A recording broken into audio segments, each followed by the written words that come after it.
Minor spoilers, although not really. I like what they do. I like the things that they create.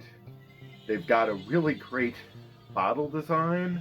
Hi, my name is Jeffery Petrone, and as you can hopefully tell from, the whiskeys over here, the Irish whiskey video is in the works, but I wanted to have it be really good, and the take that I had just I didn't like the way that it came together, so I'm going to reshoot that at some point. But to fill that kind of gap, I thought I'd do a actual whiskey review. I know, very strange. So on today's episode, we're going to be reviewing a single barrel pick from Westport Whiskey and Wine of Driftless Glen. Now, of course, this is their straight bourbon whiskey. In my mind, I think they're more known for their rye, or at least that's how I was introduced to them. And I mean, they're really just these hefty, chunky boys. This, of course, being a single barrel, I believe it's at cask strength. It is at 62% alcohol. It might have been proofed down slightly. It is 52 months old, which, referring to my notes, as I will from time to time during this video, that would make it 4 years old and 4 months. It is from barrel number 660, so almost there. And it was bottled by Max, and I just wanted to say, thank you, Max. If there's one takeaway from this video, it's thank you, Max. So, yeah, let's get right into it. I should probably note where the distillery is for the people who are not as familiar with them. This is not a, I would argue it's not like a gigantic brand, but for where it is in the country, it is something that has a good deal of reach. Westport Whiskey and Wine is located in Louisville, Kentucky. I've mentioned them in previous episodes. This is a distillery in Baraboo, Wisconsin. So back to my notes and to the whiskey, which I believe they tend to age their product, I'm not sure if they still do, in not younger barrels, in smaller barrels. The thing that I saw was, I think it's 25 to 30 gallon barrels. It's just got not quite an amber, maybe like a brownish amber, if that's a thing. I've never been good at describing, and if you turn it to the light, Watson, you can see.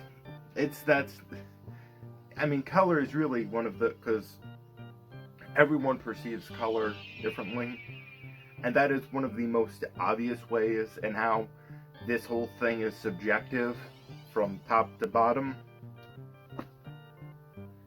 But speaking of my notes, I'm going to try and make sense of some of these as I go through. There is a spice component to this whiskey throughout, on the nose, in the palate, and in the finish.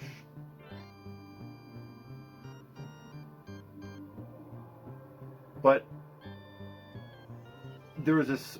it's spice, but I almost want to describe it the way that it forms. The flavors of the whiskey have like this matted, rounded out edge to it.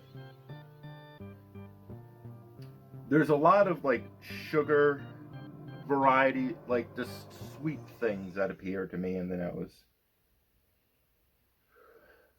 I get a little bit of like brown butter, sugar cookie almost, but like a freshly baked sugar cookie, not just this real aroma of sweetness, just kind of wafting through the air is how I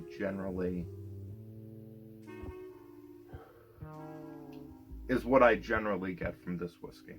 Now, with that spice, you do get a lot of, spices. So, obviously, there's different forms of cinnamon throughout this whiskey that I get. There's generally some kind of like clove-like note on the palate to some degree.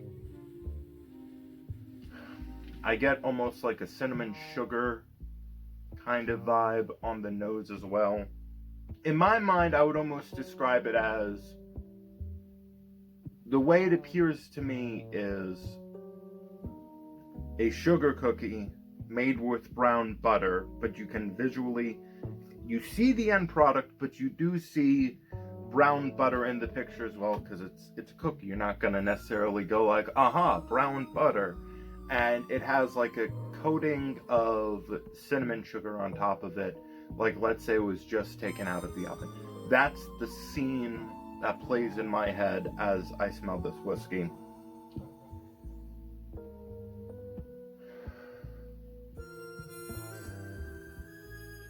The more I sit with it, the more like the rounded kind of nature of this whiskey emerges, and the way it emerges in the nose, the smell, is almost this sense of bread pudding to some extent, some kind of like custardy kind of thing with some, you know, something with vanilla but not really a lot of vanilla, something you could of course add cinnamon to.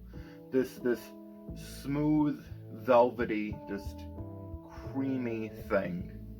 Not that bread pudding is inherently like that, but I'm not out yet. Or am I?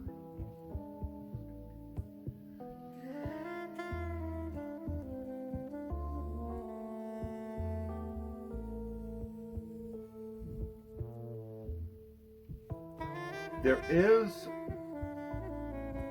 similar to with George Dickel, this like mineralness to this. Mineraliness. I don't know how to properly say that. It's not quite like a vitamin note that you get in a George Dickel.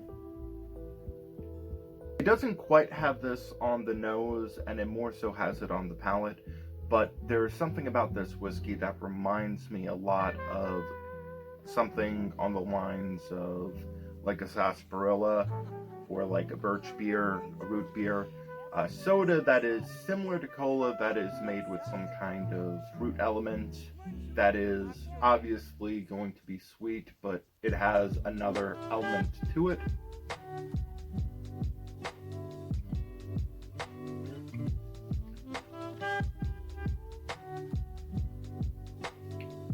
It really does have, I would argue, a amazing flavor journey. It's not exceptionally complex. There are some notes that are easy to mix because it's very much, it's a journey at least that I would describe as, it starts with these very sweet, just almost sickly kind of sweet notes for me, reminiscent of like a pecan pie, and it goes from that to the spiciness takes over, and just from that spiciness, of course, you get your cinnamon, your clove, your general other baking spices, those emerge. But as it goes on, the sweetness kind of emerges, but in a different context. So like the corn picks up towards the end. It's a mix of almost like a dustiness, but very much so as well, you do get the sweetness of the corn. But from that corn note, you do almost get like this nuttiness, and I've been eating a lot of peanut shells because I like eating peanut shells. You get sort of a mix of pistachio shells and just traditional peanut shells, but that is really faint and towards the end. And as the sweetness kind of swirls around, the tannicness, the bitterness of the whiskey never really went away, you know, within the spices. So the spices might have subsided, but you do get this general, this tannicky cherryness that leads you into the finish. Now, as I've been talking about this, the kind of lingering effect of the whiskey is almost non-existent. So I'm going to go in for another taste. And of course, we're going to be talking about the finish. And of course, the mouthfeel as well. Mouthfeel.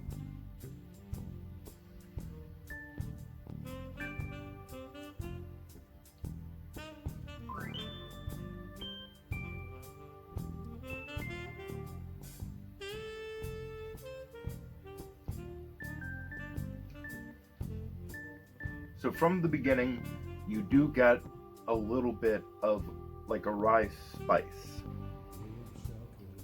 But what really dominates the palate for me, or at least in the times that I have had this lovely whiskey, hopefully not getting too far ahead of myself, is this kind of con-piness to it, just that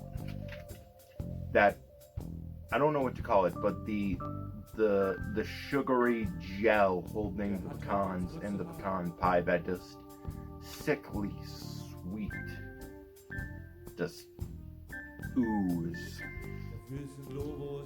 From there, of course, that sweetness dissipates, the spice really takes over, and it moves, of course, in the direction, to somewhat repeat myself briefly, into cinnamon, nutmeg, some clove. Nutmeg is a weird thing for me. I'm not like super adept in identifying it, but generally when you have something where it's cinnamon and clove and just general baking spice, there's going to be some amount of nutmeg, even if it's not the most obvious note of the bunch. I put a note as rounded butter. There's this, I don't know, just smoothness to the kind of flavors. So, rounded butter, there's this kind of corn that emerges. It's both a dusty kind of corn, well, it's not both, but there is both a dusty kind of corn that emerges that kind of, like, it's the kind of thing that just kind of feels like it's coating the throat in this mist of dried corn. But then in the mouth, you just have this vibrant, sweet corn that just kind of glosses about.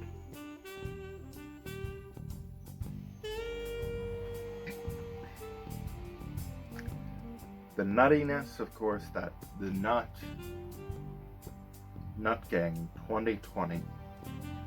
We gonna,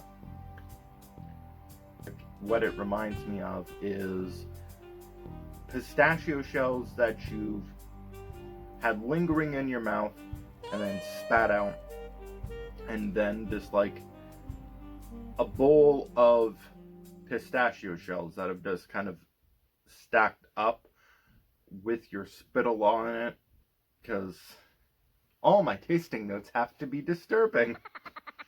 But it basically tastes like what that would be like, in not a good or bad way, just that's what it reminds me of. And the other kind of nuttiness that I get is the shell of a roasted and salted Virginia peanut. See, this isn't necessarily one of those whiskeys that it's a rewarding experience to go back to and smell, but it's a damn fine whiskey. Like, it's not something that you're necessarily going to get something new from every time you go and smell it, but the things that you do get once you understand where the whiskey is going and just kind of the nature of the whiskey, it's some magical stuff. It really delivers those flavors in a really just amazing way. And from the nuttiness, there is a bit of honey that emerges, but along with that, of course, there isn't much vanilla or cherry in this whiskey for a bourbon, but towards the end, you do get this glimmer of vanilla that emerges at the same time of the wood note going in almost a cherry direction. I'm not sure if that would be described as cherry wood. It's an area of flavor that I am not particularly versed in, but I would describe it more as just like a tannic cherry note.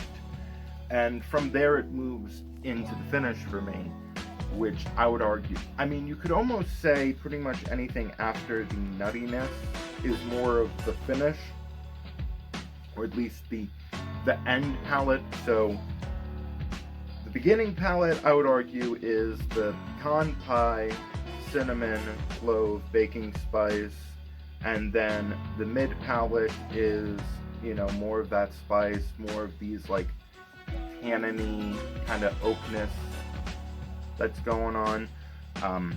The rounded butter, the corn, and then rounding that out, the nuttiness, and moving on to the final stage of palate, you have the honey, vanilla, and then the tannicky cherry note, and it kind of just, there isn't a definitive endpoint, but from there, I do start to get, as it fades away, notes of leather to some extent.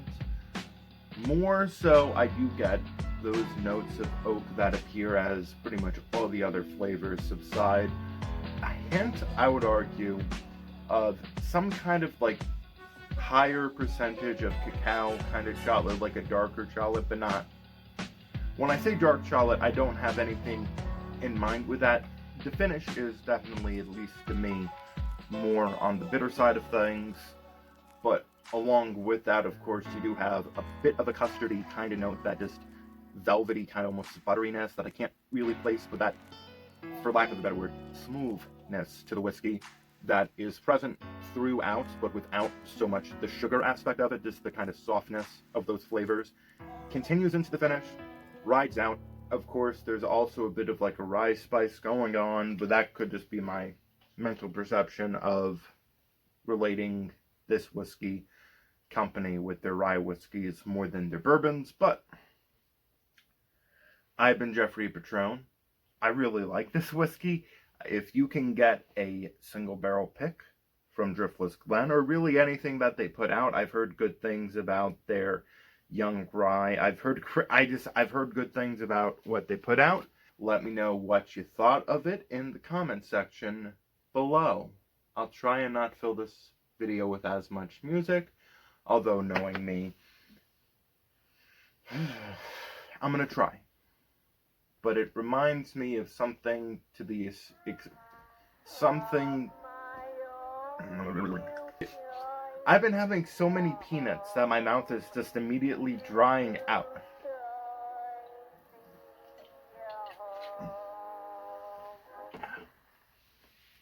Perrier, sponsor me.